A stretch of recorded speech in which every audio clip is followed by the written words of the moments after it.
سو دیکھتی آنکھوں اور سنتے کانوں کو اسد علی بلوچ کا سلام ناظرین۔ آج کے بلاگ میں ہم ڈسکس کریں گے کہ جیسے سوات میں ایک المناک واقعہ پیش آیا جس کے نتیجے میں ایک ہی خاندان کے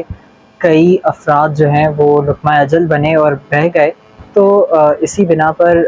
اب جو ہے خیبر پختونخوا حکومت کو تنقید کا نشانہ بنایا جا رہا ہے، اور وفاقی وزیر اطلاعات عطا تارڑ کی جانب سے یہ کہا گیا ہے کہ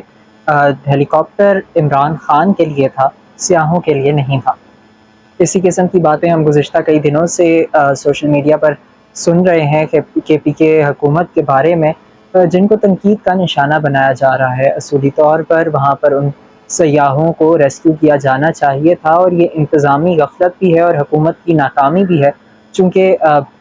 رپورٹس میں یہ آیا ہے کہ 1 گھنٹے تک ریسکیو کو کال کیا جاتا رہا اور مدد کے لیے بلایا جاتا رہا، لیکن 1 گھنٹے کی تاخیر کی وجہ سے وہ سیاح نہ بچ پائے اور لقمہ اجل کو پہنچے اور بہہ گئے اس ریلے میں۔ یہاں پر ایک سوال یہ اٹھتا ہے کہ کیا ایسے مواقعوں کو بھی سیاستدانوں کی جانب سے پوائنٹ سکورنگ کے لیے استعمال کیا جانا چاہیے؟ تو اس کا جواب نہایت ہی سادہ ہے کہ جب ہم پڑھتے ہیں کہ جو پولیٹیشنز ہیں یا پھر انڈیویجول یا لیڈر، اس کو ایموشن لیس ہونا چاہیے تاکہ وہ ایسے مشکل حالات میں بھی فیصلے کر سکے۔ تو یہاں پر یہی جواز بنتا ہے اس کے بارے میں بھی کہ جب آپ کسی